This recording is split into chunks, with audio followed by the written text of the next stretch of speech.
আমার জীবনের প্রথম মাঠ, প্রথম লাইফে শুরুর একটা দিক। তো প্রথম এখন বর্তমান ইন্টার ফার্স্ট ইয়ার আছি। এই নিয়োগটা দেখলাম, নিয়োগে আবেদন করলাম। তো ইন টোটাল ১২০ টাকাতে আমাদের চাকরি হয়েছে। তো লোকে অনেকে বলে যে ১২০ টাকাতে চাকরি হয় না, অনেক টাকা লাগে। এগুলো আসলেই আমার জানা মতে এগুলা ঠিক না। তো আমার ১২০ টাকাতেই চাকরি হয়েছে। তো আমার দিক থেকে, যেহেতু আমরা কোনো টাকা অন্য কোনো টাকাতে বা অন্য বেশি অ্যামাউন্টে চাকরি পাই নাই, তো আমরা দেশের শান্তি শৃঙ্খলার দিক দিকে দেখবো, যেগুলো আমাদের দায়িত্ব যথাযথভাবে পালন করার চেষ্টা করব। অবশ্যই অবশ্যই অবশ্যই খুশি, অনেক অনেক খুশি। তো বাপ মার মুখ উজ্জ্বল করতে পারছি।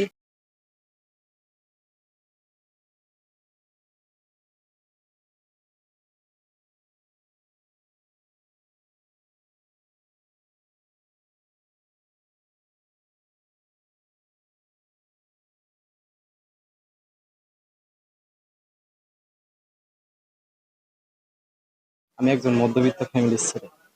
আমার জীবনের প্রথম মাঠ ছিল একটা পুলিশের। আল্লাহর রহমতে আমার প্রথম মাঠেই চাকরি হয়ে গেছে। আর এখানে থানায় এসেছিলাম, যারা স্যাররা ছিল তাদের ব্যবহার অনেক ভালো ছিল।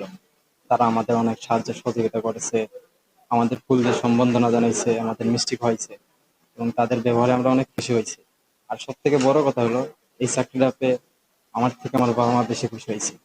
আমিও খুশি হয়েছি, এবং তাদের মুখে হাসি ফুটাতে পারলেই আমি ছেলে হিসাবে ধন্য মনে করি।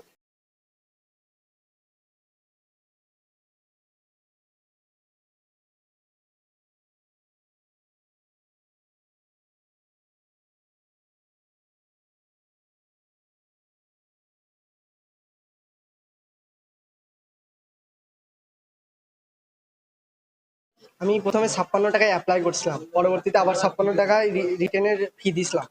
আমি টোটাল ৫৬ ৫৬ ১১২ টাকায় চাকরি পেয়েছি। আলহামদুলিল্লাহ, অনেক ভালো লাগছে। এইবার একদম নিয়োগ স্বচ্ছ হয়েছে। কি করে মা বাবাকে সেবা করবো, দেশের জন্য সেবা করবো।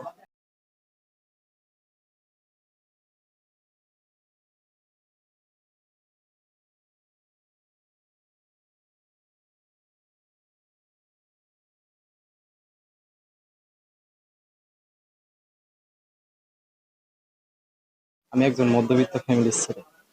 আমার জীবনের প্রথম মাঠ ছিল একটা পুলিশের। আল্লাহর রহমতে আমার প্রথম মাঠেই চাকরি হয়ে গেছে। আর এখানে থানায় এসেছিলাম, যারা স্যাররা ছিল তাদের ব্যবহার অনেক ভালো ছিল। তারা আমাদের অনেক সাহায্য সহযোগিতা করেছে, আমাদের ফুল দিয়ে সম্বর্ধনা জানাইছে, আমাদের মিষ্টি খাওয়াইছে, এবং তাদের ব্যবহারে আমরা অনেক খুশি হয়েছি। আর সব থেকে বড় কথা হলো, এই চাকরিটা পেয়ে আমার থেকে আমার বাবা মা বেশি খুশি হয়েছে। আমিও খুশি হয়েছি, এবং তাদের মুখে হাসি ফুটাতে পারলেই আমি ছেলে হিসাবে ধন্য মনে করি।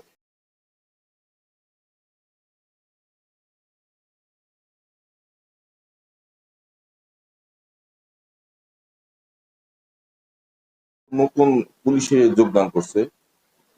তাদের প্রাথমিক স্টেজ, অনেক স্টেজ পার করে তারা আজকে তাদের একটা নিয়োগপত্র দেওয়া হলো। তারা ট্রেনিং সেন্টারে ৬ মাসের ট্রেনিং এ যাবে অংশগ্রহণ করার জন্য। তো তাদেরকে নোটিশ দিয়ে জানানো হলো তারা কি করবে না করবে। পাশাপাশি তাদেরকে নিয়ে আমরা একটু শুভেচ্ছা জানালাম, মিষ্টি মুখ করলাম এবং স্টিকার দিলাম, এবং তাদেরকে ভবিষ্যতে কিভাবে চলবে পারিবারিক এবং তাদের কর্মময় জীবন, তাদের প্রাথমিক একটা দিক নির্দেশনামূলক তাদের কিছু বক্তব্য দিলাম, এবং তাদের বললাম ভালোভাবে চলার জন্য। দেশ এবং দেশের জনগণের কাজ কিভাবে করবে না করবে এই ব্যাপারে তাদেরকে পরামর্শ করলাম। কুমারখালী থেকে ৮ জন, একজন মেয়ে আর ৭ জন ছেলে।